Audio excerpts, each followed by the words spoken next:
ভারতের দালালি করে বেশি দিন ক্ষমতায় থাকা যাবে না উল্লেখ করে বিএনপির স্থায়ী কমিটির সদস্য গয়েশ্বরচন্দ্র রায় বলেছেন, বাংলাদেশের স্বাধীনতা ও সার্বভৌমত্ব নিয়ে ষড়যন্ত্র করছে প্রতিবেশী দেশ। তাদের ষড়যন্ত্র মোকাবেলা করে আন্দোলনের মাধ্যমে দেশে গণতন্ত্র প্রতিষ্ঠা করা হবে বলে জানান তিনি। শুক্রবার বিকেলে নয়াপল্টনে বেগম খালেদা জিয়া সহ সকল রাজবন্দীর মুক্তির দাবিতে আয়োজিত সমাবেশে বিএনপি নেতারা এসব কথা বলেন। ঢাকা মহানগর দক্ষিণ বিএনপির উদ্যোগে এই সমাবেশ অনুষ্ঠিত হয়। জুনায়েদ আল হাবিবের রিপোর্ট।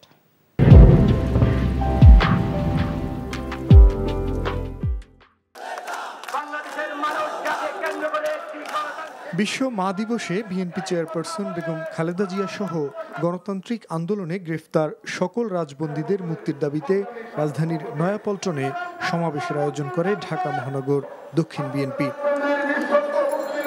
এ সময় বিএনপি নেতারা অভিযোগ করেন, গায়ের জোরে ক্ষমতায় থাকতে চায় আওয়ামী লীগ। হঠাৎ করে ডলারের দাম বৃদ্ধির কড়া সমালোচনা করেন বিএনপি নেতারা। তাদের অভিযোগ, জনগণের পকেট কাটতেই সরকার এই হঠকারী সিদ্ধান্ত নিয়েছে। আমার মাকে আজকে জেলে রেখেছেন, তার কি অপরাধ? 2 কোটি টাকা বিদেশ থেকে তাও চ্যারিটি ফান্ডে আসছিল, সেই টাকা এখন 6 কোটি টাকার উপরে হয়েছে, ব্যাংকে জমা আছে। সেই মামলা সাজায়া তারে জেলে দিচ্ছেন, তারা এখন পর্যন্ত চিকিৎসার সুযোগ দেন না। আজকে যারা ব্যাংক খেয়ে ফেললো, আজকে তাদেরকে কেন জেলখানায় নিচ্ছেন না? আদা আমদানি করতে হয়, রসুন আমদানি করতে হয়, পেঁয়াজ আমদানি করতে হয়, এই আমদানিতে ডলার লাগে। এই ডলার কিনতে যদি এত টাকা চলে যায়, 7 টাকা বাড়া মানে কি? আপনার একবারে যোগ ফলে এসে হাজার হাজার কোটি টাকা হবে। আপনি গরিব মানুষকে আরো গরিব করার সচ্ছল কি করবেন? ওদেরকে পদদলিত করছেন আপনি।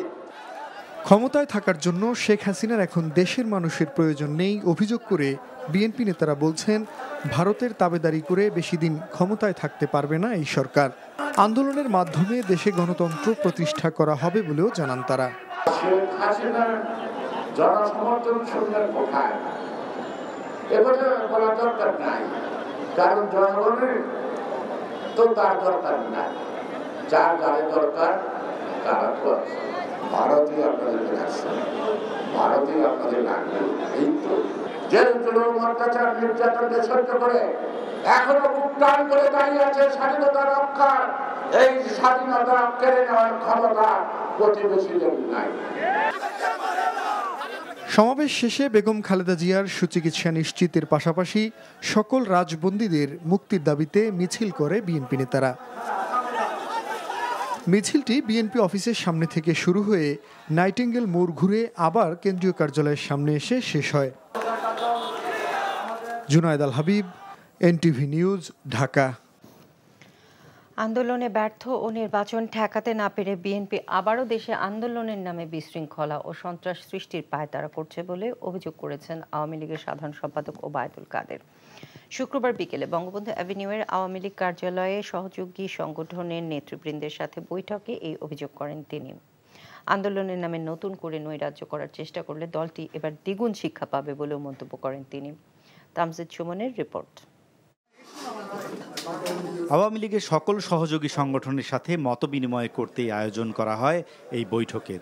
শুরুতেই শনিবারের শান্তি সমাবেশকে সফল করতে নেতাকর্মীদেরকে আহ্বান জানান আওয়ামী লীগ সাধারণ সম্পাদক। বিএনপির প্রসঙ্গে ওবায়দুল কাদের বলেন, আন্দোলনে ব্যর্থ হয়ে নির্বাচন ঠেকাতে পারেনি বিএনপি। বলেন, দলটি 28 অক্টোবরের মতো আবারও নতুন করে বিশৃঙ্খলা ও সন্ত্রাস সৃষ্টির পায়তারা করছে। তবে তাদের সন্ত্রাসী কর্মকাণ্ড রুখে দিতে আওয়ামী লীগ প্রস্তুত রয়েছে বলেও জানান কাদের। বিএনপি আবারও দেশে আন্দোলনের নামে বিশৃঙ্খলা ও সন্ত্রাস সৃষ্টির পায়তারা করছে। নৈরাজ্য করবে, একবার তো একটা শিক্ষা পেয়েছে, এবার ডাবল শিক্ষাও। আমরা সর্বাত্মকভাবে প্রস্তুত আছি সন্ত্রাস, অগ্নি সন্ত্রাস, নৈরাজ্য মোকাবিলায় আমরা ঐক্যবদ্ধ আছি। আমাদের সর্বশক্তি নিয়োগ করে আমরা লড়ব। বিএনপি সমাবেশের পাল্টা সমাবেশ আওয়ামী লীগ করবে, এর কারণ হিসেবে ওবায়দুল কাদের বলেন, দলটির রক্তপাতের রাজনীতি রুখতে হলে আওয়ামী লীগের মাঠে থাকতে হবে। এখন আমরা যদি মাঠে না থাকি, বিএনপির সমাবেশ মানেই রক্তপাত। গোটা রাজধানীকে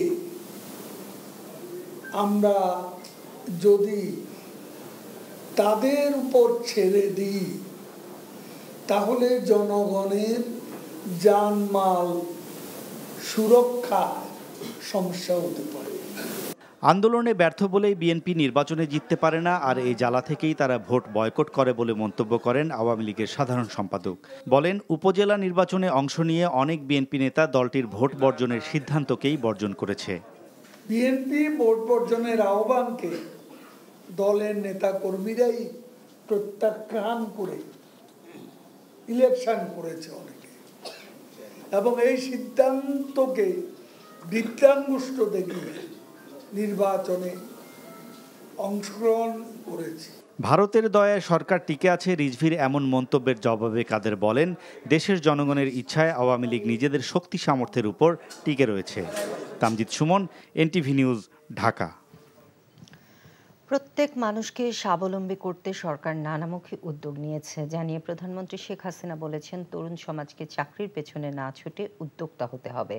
নিজের নির্বাচনী এলাকার সকল জমি সমবায়ের মাধ্যমে চাষের ব্যবস্থা করা হবে বলেও জানান তিনি। টুঙ্গিপাড়ার মতো সারা দেশে সমবায়ের মাধ্যমে কৃষি উৎপাদন বাড়ানোর ধারণা ছড়িয়ে দেওয়ার আহ্বান জানান প্রধানমন্ত্রী। রিপোর্ট করছেন ফাহাদ মোহাম্মদ, ক্যামেরায় ছিলেন অজিত আইচ। দারিয়ারকুল আমার বাড়ি আমার খামার প্রকল্পের সদস্যদের সাথে মত বিনিময়ের জন্য একদিনের ব্যক্তিগত সফরে নিজ নির্বাচনী এলাকা গোপালগঞ্জের টুঙ্গিপাড়ায় যান প্রধানমন্ত্রী শেখ হাসিনা। শুক্রবার সকালে টুঙ্গিপাড়ায় পৌঁছে জাতির পিতা বঙ্গবন্ধু শেখ মুজিবুর রহমানের সমাধিতে ফুল দিয়ে শ্রদ্ধা জানান প্রধানমন্ত্রী। এই সময় ছোট বোন শেখ রেহানা পরিবারের স্বজনদের সাথে নিয়ে দোয়া ও মোনাজাতে অংশ নেন সরকার প্রধান। জাতির পিতার সমাধিতে শ্রদ্ধা জানানো শেষে টুঙ্গিপাড়া উপজেলা আওয়ামী লীগ কার্যালয় প্রাঙ্গণে দারিয়ারকুল সমবায় সমিতির সদস্যদের সাথে মত বিনিময় করেন প্রধানমন্ত্রী।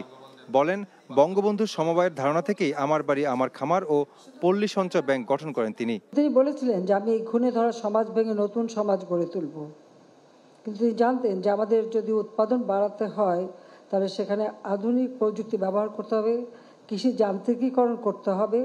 শুধুমাত্র সনাতনী পদ্ধতিতে চাষ করলে হবে না, আধুনিক পদ্ধতিতে চাষ করতে হবে। পৃথিবীর অন্যান্য দেশে যেমন জাপানকে তিনি উদাহরণ হিসেবে দেখাতেন যে জাপানের জমিতে 3 গুণ বেশি ফসল হয়, তা আমাদের দেশে কেন হবে না। আর সেই লক্ষ্য নিয়ে তিনি বহুমুখী গ্রাম সমবায় গড়ে তোলেন। সমবায়ের মাধ্যমে নিজ নিজ এলাকার সমবায় সমিতি করে উৎপাদন বাড়ানো এবং সঞ্চয় করতে নেতাকর্মীদের প্রতি আহ্বান জানান সরকার প্রধান। সমবায়ের ধারণাকে সারা দেশে ছড়িয়ে দিয়ে কৃষি উৎপাদন বাড়ানো এবং স্বনির্ভর বাংলাদেশ গঠনে সকলের প্রতি আহ্বান জানান প্রধানমন্ত্রী। পাশ করে চাকরির পিছনে না ছুটে নিজের জন্য স্বাবলম্বী হতে পারে, সেটা মাথায় রেখেই এই কর্মসংস্থান ব্যাংক থেকে বিনা জামানতে যাতে ঋণ পায় সেই ব্যবস্থাটা আমরা করে দিয়েছি। আমাদের দেশে বর্গা চাষি আছে, বর্গা চাষিরা কখনো ব্যাংকে ঋণ পেত না, কারণ ঋণ পাওয়ার তাদের কোনো সুযোগ নাই, কারণ তারা কোনো কিছু জামানত রাখতে পারে না। বর্গা চাষিদের জন্য জামানতবিহীন ঋণের ব্যবস্থাও কৃষি ব্যাংক থেকে, সেটাও আমি 96 সালে যখন সরকার ছিলাম তখন করে দিই। দারিদ্র্য বিমোচন করে মানুষকে জীবনমান উন্নত করা, যেটা জাতির পিতা বঙ্গবন্ধুর স্বপ্ন ছিল, সেটা বাস্তবায়নের জন্য অনেকগুলি ব্যবস্থা আমরা নিয়েছি। তার মধ্যে এটা একটা ব্যবস্থা যেটা একেবারে হতদরিদ্র থেকে মানুষকে মুক্তি দেবে। তাছাড়া আর একটা বিষয় আমরা নিয়েছি, যেমন কোনো মানুষ ভূমিহীন গৃহহীন থাকবে না। পরে সমবায় সমিতির সদস্যদের মাঝে কৃষি উপকরণ এবং শিক্ষার্থীদের মাঝে শিক্ষা উপকরণ বিতরণ করেন প্রধানমন্ত্রী শেখ হাসিনা। Fahad Mohammad, NTV news, Tungipara, Gopalganj.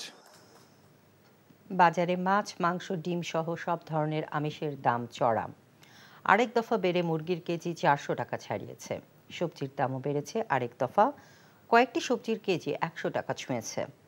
আলুর বাড়তি দামের সাথে বেড়েছে কাঁচামরিচের ঝাঁঝ। মেজবা হাসানের রিপোর্ট। দ্রব্যমূল্যের ঊর্ধ্বগতি যেন গ্রীষ্মের উত্তাপকেও ছাড়িয়ে যাচ্ছে। এক সপ্তাহের ব্যবধানে সব মুরগির দাম বেড়েছে কেজিতে 30 থেকে 80 টাকা পর্যন্ত। লেয়ার মুরগির কেজি 400 থেকে 420, যা এক সপ্তাহ আগে ছিল 350 টাকা। মাছ যেন ধরাছোঁয়ার বাইরে। গরিবের পাঙাশ আকার ভেদে বিক্রি হচ্ছে 180 থেকে 260 টাকা পর্যন্ত। বেড়েছে আলু, বেগুন, টমেটো সহ কয়েকটি সবজির দাম। স্বস্তি নেই পেঁয়াজের বাজারেও। ডিমের দামও বেড়েছে হালিতে 5 থেকে 10 টাকা। চাকরিজীবী এই দম্পতি কয়েকটি দোকান ঘুরে আলু কিনেছেন ৭০ টাকায়, যা গেল সপ্তাহে ছিল ৫০ টাকা। সিন্ডিকেটের কাছে সাধারণ ক্রেতারা কতটা অসহায় তাই ফুটে উঠল তার কথায়। বাজারে সব জায়গাতেই ফিক্সড প্রাইস, মানে একই একটা সিন্ডিকেট চালু হয়েছে। ৮০ মানে সব জায়গাতেই ৮০, ১০০ মানে সব জায়গাতেই ১০০। চাকরির সুবাদে ঢাকায় থাকেন কলকাতার এই ক্রেতা। নিত্যপণ্যের দাম বৃদ্ধির অস্বাভাবিকতা দেখছেন তিনি। কলকাতার পরে এখানে সবকিছুরই দাম সবসময় মনে হয় অনেক বেশি, অল দ্য টাইম। নিম্ন বর্গের মানুষজনের একটু প্রবলেম হচ্ছে, বাট নর্মালি যারা আমাদের মতো বা যারা অন্য যাদের দেখছি তাদের খুব একটা এফেক্ট করছে বলে মনে হয় না। কেউ দাম করতেও দিচ্ছে না, এটা দাও এটা দাও এটা দাও নিয়ে চলে গেল। So that is something which is alarming. এটা মানে ঠিক নয় আর কি টেকনিক্যালি। বিক্রেতাদের দাবি খরায় পণ্যের উৎপাদন কমেছে, সরবরাহ কম হওয়ায় বেড়েছে দাম। তবে ক্রেতাদের অভিযোগ এগুলো অজুহাত মাত্র। ছোট থেকে ধরে বড় যা আছে সব এবার 500 টাকার নিচে মাছ নাই। কাজকি মাছের কেজি 500 কিনতে গেলে আমরা খামারিরা বলতেছে না এই রেটেলে নেন, নাইলে বাদ না, কি করার আছে। আমরা বলার মতো আমি তেমন কোনো কিছু পাইবো না, কারণ আমরা বাজারে যে আসি আমাদের না বিশ্বাস উঠে গেছে। বাজারে দামের অবস্থা তো খুবই দুর্বিষহ, কারণ আমরা যারা সাধারণ জনগণ আছি তাদের তো খুব বেহাল অবস্থা। বিক্রেতা তারা তো তাদের লাভ করবেই, মিডলম্যান রাস্তাঘাটে চাঁদাবাজি, রাস্তাঘাটে ট্রান্সপোর্টেশন টাকাটা খেয়ে ফেলতেছে। চাল, ডাল, আটা, ময়দা, চিনি ও তেলের মতো নিত্যপণ্যের দামও উচ্চ মূল্যে স্থিতিশীল। নতুন করে বেড়েছে মশলার দাম। Misbah Hasan, NTV news, Dhaka. প্রতিটি পর্যায়ে অতি মুনাফা করার প্রবণতার কারণে নিত্য প্রয়োজনীয় পণ্যের দাম কমছে না বলে জানিয়েছেন ভোক্তা অধিকার সংরক্ষণ অধিদপ্তরের মহাপরিচালক AHM শফিকুজ্জামান। শুক্রবার বিকেলে রাজধানীর কারওয়ান বাজারের টিসিবি ভবনে ভোক্তা অধিদপ্তরের সম্মেলন কক্ষে ঢাকা বিভাগে ভোক্তা অধিকার কার্যক্রম শক্তিশালীকরণ বিষয়ক সেমিনারে কথা বলেন তিনি। মৌসুমেও আলু পেঁয়াজের অতিরিক্ত দাম নিয়ে প্রশ্ন তোলেন তিনি। বলেন, ভোক্তাদের সচেতনতা ছাড়া অসাধু ব্যবসায়ীদের হাত থেকে পরিত্রাণের উপায় নেই। এছাড়া দাম নিয়ন্ত্রণে আনতে কনজিউমার অ্যাসোসিয়েশন অব বাংলাদেশ ক্যাবের সদস্যদের আরও বলিষ্ঠ ভূমিকা রাখার আহ্বান জানান ভোক্তা অধিকারের মহাপরিচালক। এদিকে মানিকগঞ্জের শিবালয়ে এক চেয়ারম্যান প্রার্থীর কর্মীকে লক্ষ্য করে গুলি ছোড়ার অভিযোগ উঠেছে।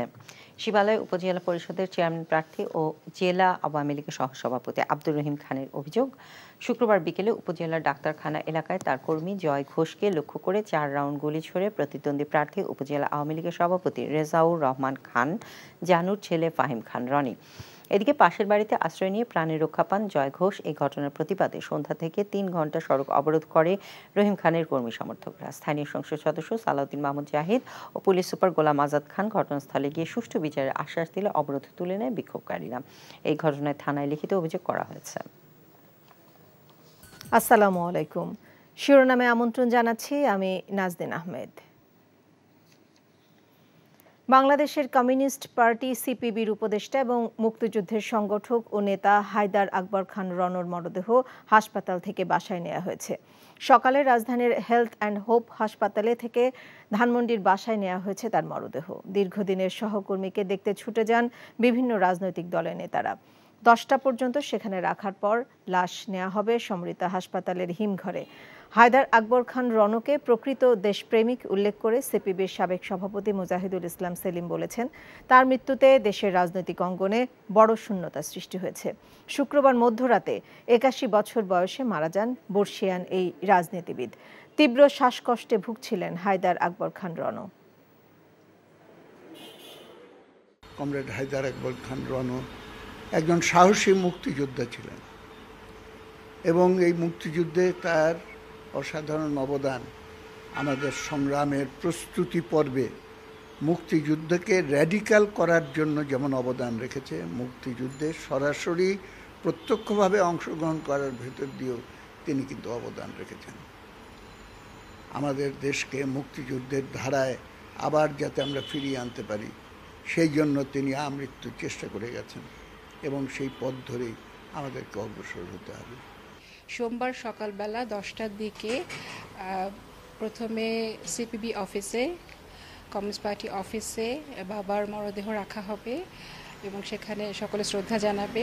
তারপরে মিছিল করে বাবাকে নিয়ে যাওয়া হবে কেন্দ্রীয় শহীদ মিনারে এবং কেন্দ্রীয় শহীদ মিনারে 11টা থেকে 12টা 1টা পর্যন্ত রাখা হবে সকলে শ্রদ্ধা জানানোর জন্য। তারপরে 1টার সময় নামাজে জানাজার জন্য নিয়ে যাওয়া হবে ঢাকা বিশ্ববিদ্যালয় কেন্দ্রীয় মসজিদে এবং এই সব কিছু শেষ হওয়ার পরে সবশেষে তাকে বনানী কবরস্থানে নিয়ে গিয়ে সমাহিত করা হবে। তীব্র তাপদাহে যখন মানুষের জীবন অতিষ্ঠ, সরকার গাছের চারা রোপণের উপর জোর দিচ্ছে, ঠিক সেই সময়ে রাস্তা প্রশস্তকরণের নামে ভোলা ও দিনাজপুরে গাছ কাটা হচ্ছে, আর এতে ক্ষোভ প্রকাশ করেছেন স্থানীয়রা। ওয়ালিউল্লাহ অলির ডেস্ক রিপোর্ট। ভোলা সদর থেকে অন্তত 50 কিলোমিটার দূরে তজুমুদ্দিন উপজেলার অবস্থান। উপজেলার মুচিবাড়ির মোড় থেকে খাসেরহাট পর্যন্ত 5.5 কিলোমিটার রাস্তার দুই পাশে অন্তত 6000 গাছ রয়েছে, যেখানে তীব্র তাপপ্রবাহের মাঝেও গাছের ছায়া ঘেরা রাস্তা দিয়ে চলাচল করছে হাজারো মানুষ। অথচ স্থানীয় সরকার অধিদপ্তর 12 ফুটের রাস্তা 18 ফুট চওড়া করার নামে গাছ কাটার প্রক্রিয়া শুরু করেছে, এমন খবরে ক্ষোভ প্রকাশ করেছেন স্থানীয়রা। গাছটা না থাকলে আর এখানে আমাকে দাঁড়ানো হতো না। এই ধরনের অনেক উপকার, কিন্তু গাছটা না কাটে এখন রাস্তাটা যদি হয়ে যায় তাহলে আমাকে সবচেয়ে ভালো হয়। স্থানীয় সরকার অধিদপ্তরের উপজেলা প্রকৌশলী বলছেন, রাস্তা প্রশস্ত করতে যে গাছগুলো কাটা হবে বন বিভাগের মাধ্যমে সেগুলো মার্কিং করা হয়েছে। যেই পরিমাণ গাছ কর্তন করা হয়েছে তার দ্বিগুণ অথবা 3 গুণ পরিমাণ গাছ রোপণের মাধ্যমে আমাদের পরবর্তী পদক্ষেপ নেওয়া হবে। এদিকে সড়ক উন্নয়নের নামে দিনাজপুরের বোচাগঞ্জের ধুকুরঝাড়ি থেকে বকুলতলা পর্যন্ত 300-রও বেশি গাছ কাটা শুরু করেছে সড়ক বিভাগ। এ নিয়ে জেলা পরিষদ ও সড়ক বিভাগ একে অপরের উপর দায় চাপাচ্ছে। যেই গাছটা রাস্তার সমস্যা করতেছে সেই গাছটাকে সরানো উচিত, আর বাকি রাস্তা থেকে যে গাছগুলো দূরে আছে তাকে রাখা উচিত। এটা তো রাস্তা থেকে অনেক দূরে আছে, রাস্তা বাড়াইলেও তো সমস্যা নাই। সড়ক সংলগ্ন যে সকল গাছ রয়েছে সে সকল গাছ অপসারণ করা হচ্ছে। এছাড়া সড়কে আমার ক্যারেজওয়ের সাথে আরও আমাদের শোল্ডার থাকে, স্লোপ থাকে, যাতে সড়ক দুর্ঘটনা হ্রাস পায়, তার পরিপ্রেক্ষিতে প্রয়োজনীয় গাছ জেলা পরিষদ থেকে কর্তন করা হচ্ছে। এই গাছ রাস্তা থেকে প্রায় 12-15 ফিট দূরে, যেটা অতটা হয়তো রাস্তা প্রশস্তকরণ হবে না, এই গাছগুলো যদি ওনারা মার্কিং করে দিয়েছেন, আমরা বাধ্য হয়েছি গাছগুলো কাটার জন্য, কিন্তু এটা না করলে হয়তো পারত। পরিবেশের ভারসাম্য রক্ষায় যেখানে বেশি করে গাছ লাগানোর উপর জোর দিচ্ছে সরকার, সেখানে রাস্তা প্রশস্তকরণের নামে গাছ কাটাকে আত্মঘাতী বলছেন পরিবেশবিদরা। গাছ রক্ষা করে কিভাবে উন্নয়ন করা যায় তা নিয়েও ভাবার সময় এসেছে বলেও মত তাদের। ওয়ালিউল্লাহ অলি, এনটিভি নিউজ ডেস্ক। যারা জনগণের মতের বিরুদ্ধে গিয়ে আওয়ামী লীগকে ক্ষমতায় আনে তারা বাংলাদেশের বন্ধু না, এমন অভিযোগ করেছেন বিএনপি চেয়ারপারসনের উপদেষ্টা জয়নাল আবদিন ফারুক। জাতীয় প্রেস ক্লাবে এক আলোচনায় তিনি একথা বলেন। গণতন্ত্র প্রতিষ্ঠার আন্দোলনে একটি দলকে সহযোগিতা করবে যে বন্ধু আমাদেরকে গণতন্ত্র থেকে সরিয়ে নেওয়ার জন্য একটি অবৈধ সরকারকে সমর্থন করবে, সে কশিন কালো কখন কালো আমাদের বন্ধু হতে পারে না। তারা আমাদের অত্যাচার করেই যাচ্ছে, অবিচার করে যাচ্ছে। প্রতিনিয়ত বিনা কারণে সীমান্তে গুলি করে লোক হত্যা করা হচ্ছে। কোরবানির ঈদকে সামনে রেখে রাজধানীর বাজারে মশলার দাম বেড়েছে। এলাচি, লবঙ্গ, দারুচিনি, তেজপাতা সহ প্রায় সব ধরনের মশলা বাড়তি দামে বিক্রি হচ্ছে। এছাড়া এক সপ্তাহের ব্যবধানে সব ধরনের মুরগির দাম বেড়েছে কেজি প্রতি 20 থেকে 40 টাকা। পাঙ্গাস সহ সব ধরনের মাছও বাড়তি দামে বিক্রি হচ্ছে। এছাড়া ভরা মৌসুমেও বাড়তি দামে বিক্রি হচ্ছে আলু এবং পেঁয়াজ। কিছু সবজির দাম স্থিতিশীল থাকলেও বেগুন প্রতি কেজি 100 টাকা আর কাঁচামরিচ প্রতি কেজি 120 টাকায় বিক্রি হচ্ছে। বাজার নিয়ন্ত্রণে কঠোর তদারকির দাবি জানিয়েছে ভোক্তারা।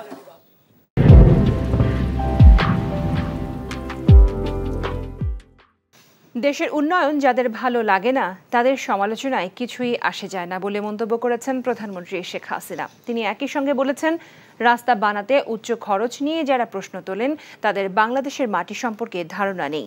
ইঞ্জিনিয়ার্স ইনস্টিটিউটে আইইবি কনভেনশনে পরিবেশ বান্ধব, টেকসই ও সাশ্রয়ী পরিকল্পনা বাস্তবায়নে ইঞ্জিনিয়ারদের প্রতি আহ্বান জানান সরকার প্রধান। আরও জানাচ্ছেন মুকসিমুল আহসান।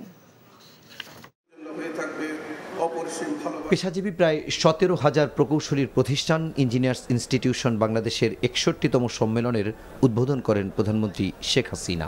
শুভ উদ্বোধন ঘোষণা করছি। যুদ্ধবিধ্বস্ত দেশের দায়িত্ব নেওয়ার পর বঙ্গবন্ধুর নির্দেশে প্রকৌশলীরা সড়ক, কলকারখানা নির্মাণ সহ দেশের উন্নয়নে অবদান রেখেছিলেন উল্লেখ করে ইঞ্জিনিয়ারদের ভবিষ্যতেও জনবান্ধব প্রকল্প বাস্তবায়নের তাগিদ দেন সরকার প্রধান। আমরা ভবিষ্যতে কিভাবে এগিয়ে যাব, আরও দ্রুত উন্নতি করতে পারবো, সেই কৌশল কী কী হবে সেই বিষয়গুলিও আপনারা আলোচনা করবেন এবং সেই কৌশল নির্ধারণ করবেন, যা আমরা অন্তত যখন সরকারে আছি দেশকে এগিয়ে নিয়ে যাবার ক্ষেত্রে কাজে লাগাতে পারবো। 2026 সালে উন্নয়নশীল দেশে উত্তরণ হতে যাচ্ছে বাংলাদেশ। পরের ধাপে 2041-এ উন্নত সমৃদ্ধ স্মার্ট বাংলাদেশ গড়ার পরিকল্পনার কথা তুলে ধরে প্রকৌশলীদের ইতিবাচক ভূমিকা রাখার আহ্বান জানান প্রধানমন্ত্রী। সরকার প্রধান বলেন, এক শ্রেণীর মানুষের দেশের কোনো উন্নয়নই পছন্দ নয়, যদিও তারা সুবিধাভোগী। খুব অবাক হয়ে যায় যে আমাদের দেশে কিছু কিছু মানুষ আছেন, আপনি যাই করেন কিছু ভালো লাগে না, একটা কিছু ভালো লাগে না গোষ্ঠী আছে। সুফলটা যখন মানুষ ভোগ করছে আনন্দের সাথে, মানুষের জীবনযাত্রা সহজ হয়েছে, তাতে তাদের কি অসুবিধাটা হচ্ছে, নাকি তারা লজ্জা পাচ্ছেন কিনা। আমার মানে এদের একটু ছবি তুলে রেখে তারপর মেট্রো রেলে চললো কিনা, টানেলে গেল কিনা, এক্সপ্রেসওয়েতে উঠলো কিনা, তাই সুবিধাগুলি নিচ্ছে কিনা একটু দেখা দরকার। প্রকৌশলীদের গবেষণা বাড়ানো প্রয়োজন উল্লেখ করে উদ্ভাবনী শক্তি এবং মেধাকে দেশের কল্যাণে কাজে লাগানোর তাগিদ দেন শেখ হাসিনা। জানান, ভবিষ্যতে হাইড্রোজেন বিদ্যুৎ উৎপাদনের কথা ভাবছে সরকার। Muksimul Hasan, NTV news, Dhaka. নির্বাচন কমিশনার রাশেদা সুলতানা বলেছেন, উপজেলা নির্বাচন ভোটার উপস্থিতির দায়িত্ব নির্বাচন কমিশনের নয়, কেন্দ্রে আনার দায়িত্ব প্রার্থীদের। সকালে খুলনার ফুলতলা উপজেলা প্রিজাইডিং অফিসারদের প্রশিক্ষণকালে এক প্রেস ব্রিফিংয়ে তিনি একথা বলেন। ইসি বলেন, গত 7 জানুয়ারি সংসদ নির্বাচনে কোনো ভোট কাটাকাটি হয়নি। পরাজিত প্রার্থীরাই এই ধরনের প্রচারণা চালিয়েছে। তাদেরকে আইনের আশ্রয় নেবার পরামর্শ দেন তিনি। ভোটারকে আকৃষ্ট করার ব্যাপারে আমরা তো করেছি। আমি আপনাদের মাধ্যমে প্রার্থীদের কাছে অনুরোধ করব, ভোটার আনার দায়িত্ব মেইনলি প্রার্থীদের। আমরা যেটা করার দায়িত্ব, যেটা হলো ভোটাররা আসলে তার ভোটাধিকার প্রয়োগের জায়গাটা নিশ্চিত করা, আমরা কিন্তু সেটা করেছি। তীব্র দাবদাহে যখন মানুষের জীবন অতিষ্ঠ, সরকার গাছের চারা রোপণের উপর জোর দিচ্ছে, ঠিক সেই সময় রাস্তা প্রশস্তকরণের নামে ভোলা ও দিনাজপুরে গাছ কাটা হচ্ছে, আর এতে ক্ষোভ প্রকাশ করেছেন স্থানীয়রা। ওয়ালিউল্লাহ ওয়ালির ডেস্ক রিপোর্ট। ভোলা সদর থেকে অন্তত 50 কিলোমিটার দূরে তজুমুদ্দিন উপজেলার অবস্থান। উপজেলার মুচিবাড়ির মোড় থেকে খাসেরহাট পর্যন্ত 5.5 কিলোমিটার রাস্তার দুই পাশে অন্তত 6000 গাছ রয়েছে, যেখানে তীব্র তাপপ্রবাহের মাঝেও গাছের ছায়া ঘেরা রাস্তা দিয়ে চলাচল করছে হাজারো মানুষ। অথচ স্থানীয় সরকার অধিদপ্তর 12 ফুটের রাস্তা 18 ফুট চওড়া করার নামে গাছ কাটার প্রক্রিয়া শুরু করেছে, এমন খবরে ক্ষোভ প্রকাশ করেছেন স্থানীয়রা। গাছটা না থাকলে আর এখানে আমাকে দাঁড়ানো হতো না। এই ধরনের অনেক উপকার, কিন্তু গাছটা না কাটে এখন রাস্তাটা যদি হয়ে যায় তাহলে আমাকে সবচেয়ে ভালো হয়। স্থানীয় সরকার অধিদপ্তরের উপজেলা প্রকৌশলী বলছেন, রাস্তা প্রশস্ত করতে যে গাছগুলো কাটা হবে বন বিভাগের মাধ্যমে সেগুলো মার্কিং করা হয়েছে। যেই পরিমাণ গাছ কর্তন করা হয়েছে তার দ্বিগুণ অথবা 3 গুণ পরিমাণ গাছ রোপণের মাধ্যমে আমাদের পরবর্তী পদক্ষেপ নেওয়া হবে। এদিকে সড়ক উন্নয়নের নামে দিনাজপুরের বোচাগঞ্জের ধুকুরঝাড়ি থেকে বকুলতলা পর্যন্ত 300-রও বেশি গাছ কাটা শুরু করেছে সড়ক বিভাগ। এ নিয়ে জেলা পরিষদ ও সড়ক বিভাগ একে অপরের উপর দায় চাপাচ্ছে। যেই গাছটা রাস্তার সমস্যা করতেছে সেই গাছটাকে সরানো উচিত, আর বাকি রাস্তা থেকে যে গাছগুলো দূরে আছে তাকে রাখা উচিত। এটা তো রাস্তা থেকে অনেক দূরে আছে, রাস্তা বাড়াইলেও তো সমস্যা নাই। সড়ক সংলগ্ন যে সকল গাছ রয়েছে সে সকল গাছ অপসারণ করা হচ্ছে। এছাড়া সড়কের ক্যারেজওয়ের সাথে আরও আমাদের শোল্ডার থাকে, স্লোপ থাকে, যাতে সড়ক দুর্ঘটনা হ্রাস পায়, তার পরিপ্রেক্ষিতে প্রয়োজনীয় গাছ জেলা পরিষদ থেকে কর্তন করা হচ্ছে। এই গাছ রাস্তা থেকে প্রায় 12-15 ফিট দূরে, যেটা অতটা হয়তো রাস্তা প্রশস্তকরণ হবে না, এই গাছগুলো যদি ওনারা মার্কিং করে দিয়েছেন, আমরা বাধ্য হয়েছি গাছগুলো কাটার জন্য, কিন্তু এটা না করলে হয়তো পারত। পরিবেশের ভারসাম্য রক্ষায় যেখানে বেশি করে গাছ লাগানোর উপর জোর দিচ্ছে সরকার, সেখানে রাস্তা প্রশস্তকরণের নামে গাছ কাটাকে আত্মঘাতী বলছেন পরিবেশবিদরা। গাছ রক্ষা করে কিভাবে উন্নয়ন করা যায় তা নিয়েও ভাবার সময় এসেছে বলেও মত তাদের। ওয়ালিউল্লাহ ওলি, এনটিভি নিউজ ডেস্ক। আগামী 10 জুন থেকে চাঁপাইনবাবগঞ্জ ঢাকা রুটে চালু হবে ম্যাঙ্গো স্পেশাল ট্রেন। পদ্মা সেতু দিয়ে এবার এই ট্রেন চালানোর সিদ্ধান্ত নিয়েছে রেলপথ মন্ত্রণালয়। সকালে রাজশাহী বিভাগীয় কমিশনারের সম্মেলন কক্ষে আয়োজিত এক সেমিনারে এই ঘোষণা দেন রেলমন্ত্রী জিলুল হাকিম। সেমিনারে জানানো হয়, চাঁপাইনবাবগঞ্জের রহনপুর স্টেশন থেকে প্রতিদিন বিকাল 4টায় ঢাকার উদ্দেশ্যে ছেড়ে যাবে এই ট্রেন। যাত্রাপথে চাঁপাইনবাবগঞ্জ, রাজশাহী, আব্দুল্লাহপুর সহ মোট 15টি স্টেশনে যাত্রা বিরতি দেবে ম্যাঙ্গো স্পেশাল ট্রেন। এই ট্রেন ঢাকায় পৌঁছাবে রাত 2টা 15 মিনিটে। চাঁপাইনবাবগঞ্জ থেকে ঢাকা পর্যন্ত প্রতি কেজি আম পরিবহনে ভাড়া লাগবে 1 টাকা 47 পয়সা, আর রাজশাহী থেকে ভাড়া পড়বে প্রতি কেজি 1 টাকা 43 পয়সা। প্রায় 2 মাস পরেই অবসরে যাওয়ার আগে হঠাৎ আত্মগোপনে যান দিনাজপুরের ঘোড়াঘাট উপজেলার ডুগিঘাট এলএসডি গুদামের ভারপ্রাপ্ত কর্মকর্তা আনোয়ারা বেগম। খোঁজ নেওয়ার জন্য তার ব্যবহৃত মুঠোফোনও বন্ধ পাওয়া যায়।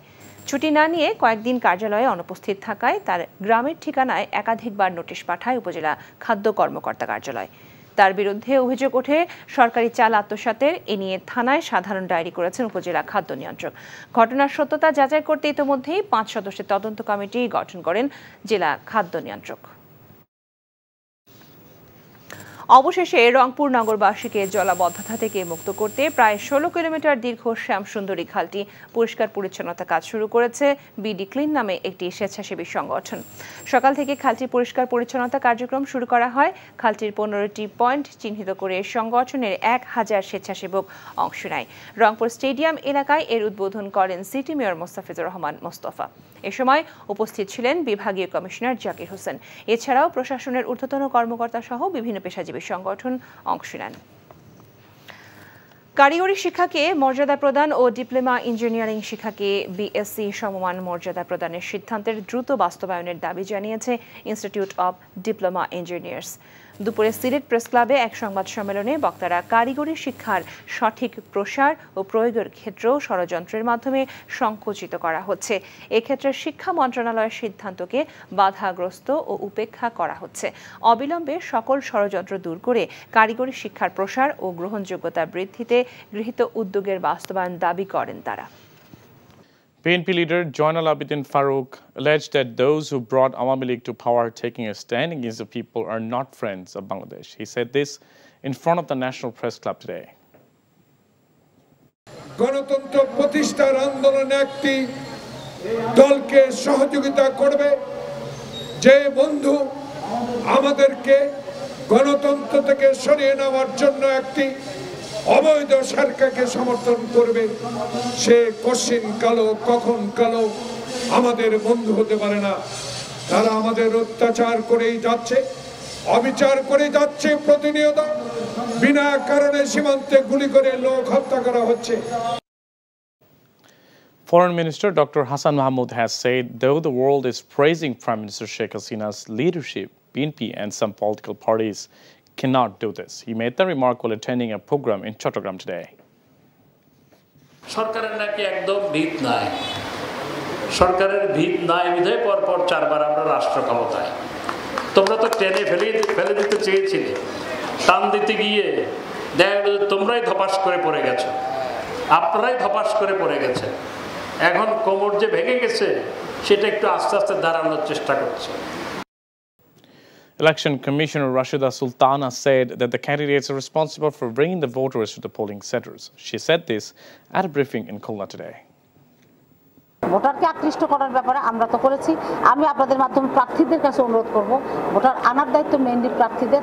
আমরা যেটা করার দায়িত্ব, যেটা হলো ভোটাররা আসলে তার ভোটাধিকার প্রয়োগের জায়গাটা নিশ্চিত করা।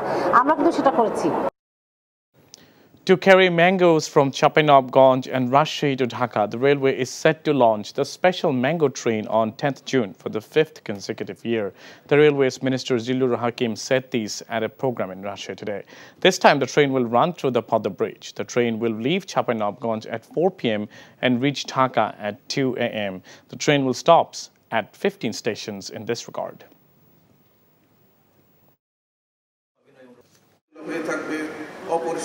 পেশাজীবী প্রায় 17,000 প্রকৌশলীর প্রতিষ্ঠান ইঞ্জিনিয়ার্স ইনস্টিটিউশন বাংলাদেশের 61তম সম্মেলনের উদ্বোধন করেন প্রধানমন্ত্রী শেখ হাসিনা। শুভ উদ্বোধন ঘোষণা করছি। যুদ্ধবিধ্বস্ত দেশের দায়িত্ব নেওয়ার পর বঙ্গবন্ধুর নির্দেশে প্রকৌশলীরা সড়ক, কলকারখানা নির্মাণ সহ দেশের উন্নয়নে অবদান রেখেছিলেন উল্লেখ করে ইঞ্জিনিয়ারদের ভবিষ্যতেও জনবান্ধব প্রকল্প বাস্তবায়নের তাগিদ দেন সরকার প্রধান। আমরা ভবিষ্যতে কিভাবে এগিয়ে যাব, আরও দ্রুত উন্নতি করতে পারবো, সেই কৌশল কী কী হবে সেই বিষয়গুলিও আপনারা আলোচনা করবেন এবং সেই কৌশল নির্ধারণ করবেন, যা আমরা অন্তত যখন সরকারে আছি দেশকে এগিয়ে নিয়ে যাবার ক্ষেত্রে কাজে লাগাতে পারবো। 2026 সালে উন্নয়নশীল দেশে উত্তরণ হতে যাচ্ছে বাংলাদেশ। পরের ধাপে 2041-এ উন্নত সমৃদ্ধ স্মার্ট বাংলাদেশ গড়ার পরিকল্পনার কথা তুলে ধরে প্রকৌশলীদের ইতিবাচক ভূমিকা রাখার আহ্বান জানান প্রধানমন্ত্রী। সরকার প্রধান বলেন, এক শ্রেণীর মানুষের দেশের কোনো উন্নয়নই পছন্দ নয়, যদিও তারা সুবিধাভোগী। খুব অবাক হয়ে যায় যে আমাদের দেশে কিছু কিছু মানুষ আছেন, আপনি যাই করেন কিছু ভালো লাগে না, একটা কিছু ভালো লাগে না গোষ্ঠী আছে। সুফলটা যখন মানুষ ভোগ করছে আনন্দের সাথে, মানুষের জীবনযাত্রা সহজ হয়েছে, তাতে তাদের কি অসুবিধাটা হচ্ছে, নাকি তারা লজ্জা পাচ্ছেন কিনা। আমার মানে এদের একটু ছবি তুলে রেখে তারপর মেট্রো রেলে চললো কিনা, টানেলে গেল কিনা, এক্সপ্রেসওয়েতে উঠলো কিনা, বা এই সুবিধাগুলি নিচ্ছে কিনা একটু দেখা দরকার। প্রকৌশলীদের গবেষণা বাড়ানো প্রয়োজন উল্লেখ করে উদ্ভাবনী শক্তি এবং মেধাকে দেশের কল্যাণে কাজে লাগানোর তাগিদ দেন শেখ হাসিনা। জানান, ভবিষ্যতে হাইড্রোজেন বিদ্যুৎ উৎপাদনের কথা ভাবছে সরকার। Muksimul Hasan, NTV news, Dhaka. অদৃশ্য শক্তির ইশারায় দেশ চলছে। আওয়ামী লীগ তাদের নির্দেশ পালন করছে বলে অভিযোগ করেছেন বিএনপি মহাসচিব মির্জা ফখরুল ইসলাম আলমগীর। সন্ত্রাস করলে ডাবল শিক্ষা দেওয়া হবে। আওয়ামী লীগ সাধারণ সম্পাদক ওবায়দুল কাদেরের এমন বক্তব্যের জবাবে তিনি বলেছেন, বিএনপি সন্ত্রাস করে না, আওয়ামী লীগ সন্ত্রাস করে বিএনপির আন্দোলন দমাতে চাইছে। বিকেলে নয়াপল্টনে সমাবেশে তিনি এসব কথা বলেন। ইমরুল আহসানের রিপোর্ট। বেগম খালেদা জিয়ার স্থায়ী মুক্তি ও বন্দী নেতাকর্মীদের মুক্তির দাবিতে যুবদলের এই সমাবেশ। বিএনপি নেতারা অভিযোগ করেন, রাষ্ট্রযন্ত্রকে ব্যবহার করে গণতান্ত্রিক আন্দোলনকে স্তব্ধ করতে চায় সরকার। বিরোধী নেতাকর্মীদের নির্যাতন নিপীড়নের অন্যতম হাতিয়ার হিসেবে আদালতকে ব্যবহার করা হচ্ছে বলে অভিযোগ তাদের। তারা বলেন, জনসমর্থন নয়, বিদেশি শক্তির উপর ভর করে ক্ষমতায় টিকে আছে আওয়ামী লীগ। আওয়ামী লীগ দাবি করে যে তারা দেশ চালাচ্ছে। আসলে কি তারা দেশ চালাচ্ছে? তারা দেশ চালায় না, এক অদৃশ্য শক্তি দেশ চালাচ্ছে বন্ধুগণ। এবং যাদের নির্দেশে তারা আজকে বাংলাদেশে মানুষের অধিকারগুলোকে কেড়ে নিয়েছে। আমাদের রাষ্ট্রযন্ত্র, তার মধ্যে আমাদের পুলিশ ভাইরা আছেন, আইন শৃঙ্খলা রক্ষাকারী বাহিনী আছে, আমাদের প্রশাসন আছে, বিচার ব্যবস্থা আছে, প্রত্যেকটি প্রতিষ্ঠানকে তারা আজকে কক্ষিগত করেছে, দুর্নীতিকরণ করেছে। তাদের লোক ছাড়া কেউ কোথাও যেতে পারে না। দ্রব্যমূল্য যেভাবে বেড়েছে, মানুষের হাতে টাকা নাই। এখন প্রশ্ন হলো, টাকাটা গেল কোথায়? বাংলাদেশে এত টাকা গেল কোথায়? বিগত কিছুদিনের মধ্যে আদানি গোষ্ঠী শিল্প গোষ্ঠী ভারতের 10,000 কোটি টাকা নিয়ে গেছে বাংলাদেশের। 4,500 কোটি টাকা শুধুমাত্র ক্যাপাসিটি চার্জ, যার কোনো বিদ্যুৎ দিতে হয় নাই। 28 অক্টোবর পরিকল্পিতভাবে বিএনপির মহাসমাবেশ পণ্ড করা হয়েছে বলে অভিযোগ করেন বিএনপির মহাসচিব। জবাব দেন ওবায়দুল কাদেরের বক্তব্যের। তিনি বলেছেন, আবার চেষ্টা করবেন না সন্ত্রাস সৃষ্টি করার, তাহলে এবার ডবল শিক্ষা দিয়ে দেব। বন্ধুগণ, বিএনপি কখনোই সন্ত্রাস করে নাই। বিএনপির সন্ত্রাসের ইতিহাস নেই। সন্ত্রাসের ইতিহাস আপনাদের। আমরা ভুলে যাইনি, এই সন্ত্রাসের মধ্য দিয়ে আপনারা এই দেশের জনগণের সমস্ত ন্যায়সঙ্গত দাবিগুলোর যে আন্দোলন, সে আন্দোলনকে দমিয়ে দিচ্ছেন গত 18 বছর ধরে। বন্ধুগণ, মতামতের প্রতিফলন হয় না, তাই জনগণ উপজেলা নির্বাচনেও ভোট দিতে যায় না বলে মন্তব্য করেন বিএনপি নেতারা। অভিযোগ করেন, বেগম খালেদা জিয়াকে অন্যায়ভাবে চিকিৎসার জন্য দেশের বাইরে যেতে দেওয়া হচ্ছে না। Imrul Ahsan, NTV news, Dhaka. ভারত ও বাংলাদেশের পরীক্ষিত বন্ধু উল্লেখ করে আওয়ামী লীগ সাধারণ সম্পাদক ওবায়দুল কাদের বলেছেন, তার দল কারো দাসত্ব করে না। বিকালে রাজধানী মোহাম্মদপুরে শান্তি এবং উন্নয়ন সমাবেশে তিনি আরও বলেছেন, ক্ষমতায় যাওয়ার স্বপ্নে আবারও বিএনপি ষড়যন্ত্র শুরু করেছে। জনগণের জানমাল রক্ষায় আওয়ামী লীগ রাজপথে থাকবে বলেও মন্তব্য করেন তিনি। জুনায়েদ আল হাবিবের রিপোর্ট। বিএনপি জামায়াতের নৈরাজ্য ঠেকানো ও রাজপথে নিজেদের শক্ত অবস্থান জানান দিতে শান্তি ও উন্নয়ন সমাবেশের আয়োজন করে ঢাকা মহানগর উত্তর আওয়ামী লীগ। সমাবেশে দলের সাধারণ সম্পাদক বলেন, ক্ষমতার জন্য নয়, দেশের স্বার্থেই ভারতের সাথে সুসম্পর্ক বজায় রেখেছে আওয়ামী লীগ। এ সময় বিএনপি নেতারা মিথ্যাচার করছে জানিয়ে দলটির কড়া সমালোচনা করেন তিনি। এই দেশের জনগণ আমাদের ক্ষমতার উৎস, ভারতের কাছে আমাদের ক্ষমতা আমরা চাই না, বন্ধুত্ব চাই, কারণ এই বন্ধুত্ব আমাদের স্বার্থেই দরকার। শত্রুতা করে আমাদের ক্ষতি করেছে 21 বছর, আমরা সেই অবস্থায় আর ফিরে যেতে চাই না। যুক্তরাষ্ট্রের দক্ষিণ ও মধ্য এশিয়া বিষয়ক মন্ত্রী ডোনাল্ড লুর বাংলাদেশ সফর উপলক্ষে বিএনপি নতুন করে ষড়যন্ত্র শুরু করেছে উল্লেখ করে আওয়ামী লীগ সাধারণ সম্পাদক বলেন, ষড়যন্ত্র করে কোনো লাভ নেই।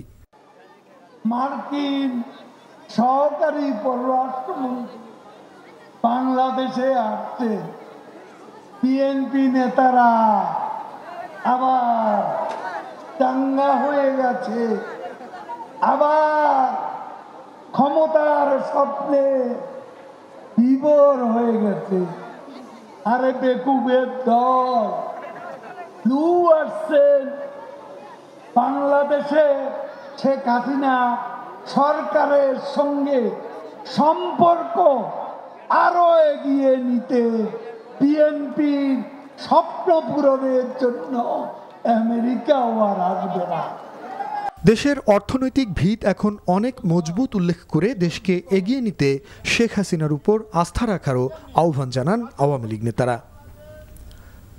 জুনায়েদ আল হাবিব, এনটিভি নিউজ, ঢাকা। বিরোধী দলীয় নেতা ও জাতীয় পার্টির চেয়ারম্যান জিএম কাদের বলেছেন, বর্তমান সরকার সবকিছুতেই বৈষম্য তৈরি করেছে। রাজধানী বনানীতে জাতীয় পার্টির চেয়ারম্যানের কার্যালয়ে দলটির ঢাকা মহানগর উত্তর আয়োজিত মত বিনিময় সভায় তিনি কথা বলেন। জিএম কাদের বলেন, জনগণের কথায় সরকার পরিবর্তনের আর সুযোগ নেই, জনগণকে রাজার কথায় চলতে হয়। তিনি বলেন, এক শ্রেণীর মানুষ ইউরোপ আমেরিকার স্ট্যান্ডার্ডে দিন যাপন করছে আর অন্যরা না খেয়ে রয়েছে।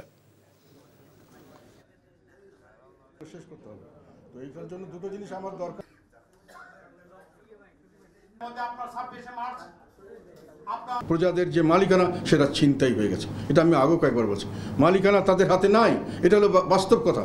সরকার একটা শক্তি সামর্থ্য নিয়ে ঝাঁপিয়ে পড়ে এই দেশটাকে দখল করে ফেলেছে, এবং দখল করেনি শুধু, এখন জনগণের কথা নয়, তাদের কথায় জনগণকে চলতে হবে। এখন বর্তমান সরকার সিন্ধুবাদের সেই দত্ত হয়ে জনগণের কাঁধে চেপেছে। এখন জনগণকে সে বলছে, জনগণের কথা সে চলবে না, জনগণকে সে তার কথায় চলাতে বাধ্য করছে। রাজধানীতে প্রায় 1.5 ঘন্টার ঝুম বৃষ্টিতে নগর জীবনের স্বস্তি দিলেও বিভিন্ন এলাকায় সৃষ্টি হয় জলাবদ্ধতা। এতে সরকারি ছুটির দিন শনিবার চরম দুর্ভোগে পড়ে নগরবাসী। অধিগতিতে জলাবদ্ধতায় নাকাল হয়েছে নাগরিক জীবন। হাসান মাহমুদের রিপোর্ট। গেল সপ্তাহের তীব্র তাপপ্রবাহের অস্বস্তিতে বৃষ্টি অনেকটা স্বস্তি দিয়েছে ঠিকই, তবে নাগরিক জীবনে টেনে এনেছে জলাবদ্ধতার অনাসৃষ্টি। শনিবার ভোর থেকে সকাল পর্যন্ত মুষলধারার টানা 1.5 ঘন্টার বৃষ্টির জলের তলে ঢাকার রাজপথ। সাপ্তাহিক ছুটির দিন হওয়ায় মানুষের চলাচল কম থাকলেও সকালে যারা কাজে বেরিয়েছেন তাদের গুনতে হয়েছে দুর্ভোগ। একবার মনে করেন যদি বেশি পানি উঠে যায়, পরে তো আর গাড়ি স্টার্ট হয় না। রাস্তাঘাটে পানি জমে, তখন অফিসে ডিউটি আমি যাইতে পারি না, অফিসিয়াল কাজে খুব ব্যাঘাত ঘটে। জলাবদ্ধতার কারণে যে সমস্যাগুলো হয় বা এটা নিষ্কাশনের ব্যাপার যেটা, এক্ষেত্রে হলো আমাদের যে লাইনগুলা, সোয়ারেসের লাইনগুলা বা পানির জলাবদ্ধ যেখানে যে আটকায়, এগুলো আসলে দেখভাল করা। বারিধারা, শেওড়াপাড়া, ভাসানটেক, নিউ মার্কেট, মিরপুর, শান্তিনগর, সায়দাবাদ, মালিবাগ সহ বেশিরভাগ এলাকায় তৈরি হয় জলাবদ্ধতা। বেলা বাড়ার সাথে সাথে পানি নামতে শুরু করে। Hasan Mahmud, NTV news, Dhaka. আগামী 10 জুন থেকে চাঁপাইনবাবগঞ্জ ঢাকা রুটে চালু হবে ম্যাঙ্গো স্পেশাল ট্রেন। পদ্মা সেতু দিয়ে এবার এই ট্রেন চালানোর সিদ্ধান্ত নিয়েছে রেলপথ মন্ত্রণালয়। সকালে রাজশাহী বিভাগীয় কমিশনারের সম্মেলন কক্ষে আয়োজিত এক সেমিনারে এই ঘোষণা দেন রেলমন্ত্রী জিল্লুল হাকিম। জানানো হয় চাঁপাইনবাবগঞ্জের রহনপুর স্টেশন থেকে প্রতিদিন বিকাল 4টায় ঢাকার উদ্দেশ্যে ছেড়ে আসবে এই ট্রেনটি। যাত্রাপথে চাঁপাইনবাবগঞ্জ, রাজশাহী, আবদুল্লাপুর সহ মোট 15টি স্টেশনে যাত্রাবিরতি দেবে ম্যাঙ্গো স্পেশাল ট্রেন। এই ট্রেন ঢাকায় পৌঁছবে রাত 2টা 15 মিনিটে। চাঁপাইনবাবগঞ্জ থেকে ঢাকা পর্যন্ত প্রতি কেজি আম পরিবহনে ভাড়া লাগবে 1 টাকা 47 পয়সা, আর রাজশাহী থেকে ভাড়া গুনতে হবে কেজিতে 1 টাকা 43 পয়সা। রাজধানীর বাজারে কোরবানিকে ঘিরে মশলার দাম ঊর্ধ্বমুখী। 1.5 মাসে ব্যবধানে দ্বিগুণ বেড়ে কেজি 4000 ছাড়িয়েছে। বিক্রেতাদের দাবি, সরবরাহ কম এবং ডলারের দাম বৃদ্ধির প্রভাব পড়েছে পণ্যমূল্যে। তবে কারসাজির অভিযোগ ক্রেতাদের। এছাড়া মাছ, মাংস, ডিমের পাশাপাশি বেশিরভাগ সবজির দামও চড়া। আবির আহমেদের রিপোর্ট। কোরবানির ঈদের বাকি আরও প্রায় 1.5 মাস। এর মধ্যেই মশলার বাজার ঊর্ধ্বমুখী। বিশেষ করে এলাচির দাম বাড়ছে লাফিয়ে লাফিয়ে। এবার রোজার শেষ দিক দিয়ে এলাচির দাম বেশি, এটা তো আমরা বলতে পারবো না, এটা মৌলভীবাজারের ব্যবসায়ীরা বলতে পারবো যারা ইনপুটার। অ্যাকচুয়ালি শুধু মশলার দাম কেন, সবকিছুর দামে এখন বাড়া। এছাড়া অন্যান্য মশলার মধ্যে দারচিনি, লবঙ্গ, তেজপাতা, শুকনা মরিচ ও হলুদের দামও গত বছরের তুলনায় বেশি। দাম বেড়েছে আদা, রসুন ও পেঁয়াজের। মূলত আমাদের বাংলাদেশের সিজন আসলেই দাম বাড়ে, এটা হচ্ছে বড় বড় ব্যবসায়ীদের কাজ সাজে, আর কিছুই না। এটা আমার মনে হচ্ছে সিন্ডিকেটে কাজ করতেছে, জন্য তো এত বেশি হওয়ার কথা না। আকাশ তো এই যে দেখেন, আদা কিনলাম, এই আদাটা 220 টাকা আদার কেজি। আচ্ছা, সব এটা বাদ দেন, আলুর কেজি 50 টাকা, কি কারণে আমাদের? এক সপ্তাহের ব্যবধানে সব মুরগির দাম বেড়েছে। ব্রয়লার মুরগির কেজি 220 থেকে 30 টাকা, যা এক সপ্তাহ আগে ছিল 190 টাকা। সোনালির কেজি 400 ছাড়িয়েছে। ডিমের ডজন বিক্রি হচ্ছে 140 থেকে 145 টাকা। আমাদের তো নিত্যদিনের বাজারের সাথে টাকার সাথে কোনো মিল নেই। আমরা দেখা যায় বাচ্চা নিয়ে এখন মধ্যবিত্ত যারা আছে তারা হিমশিমে আছে। এই অতিরিক্ত গরমের জন্য ফার্মে বাচ্চার দাম বেশি, তারপর খাদ্যর দাম বেশি, আমরা যেটা শুনতেছি। আমাদের দেশে সিন্ডিকেটের ভিতরে এই সিন্ডিকেট না ভাঙা পর্যন্ত জিনিসপত্রের দাম কমবে না। কেজিতে মনে করো 30 টাকা, 35 টাকা, 40 টাকা কেজি বাড়ছে। বাজার নিয়ন্ত্রণে নিয়মিত বাজার মনিটরিংয়ের দাবি ক্রেতা বিক্রেতাদের। আবির আহমেদ, এনটিভি নিউজ, ঢাকা। 2 দশকেরও বেশি সময়ের মধ্যে পৃথিবীতে সবচেয়ে শক্তিশালী সৌরঝড় আঘাত এনেছে। শুক্রবার এই ঝড়ে অস্ট্রেলিয়ার তাসমানিয়া থেকে ব্রিটেনের আকাশে দর্শনীয় বর্ণিল আলোর ঝলকানি দেখা যায়। বিশেষজ্ঞরা বলছেন, এটি অব্যাহত থাকলে সপ্তাহের শেষে স্যাটেলাইট এবং পাওয়ার গ্রিডের বিঘ্ন ঘটতে পারে। সূর্যের বিশেষ একটি অঞ্চলে বিস্ফোরণের কারণেই এই ঝড়ের সৃষ্টি হয় বলে ধারণা করা হচ্ছে। এর আগে 2003 সালে অক্টোবরে প্রথম ভূচৌম্বকীয় ঝড়ে সুইডেন সহ বেশ কয়েকটি দেশে বিদ্যুৎ সরবরাহ বাধাগ্রস্ত হয়েছিল। সংশ্লিষ্টরা বলছেন, সৌরঝড়ের গতি আলোর গতি থেকে ভিন্ন। সূর্য থেকে আলো পৃথিবীতে পৌঁছাতে 8 মিনিট সময় লাগে।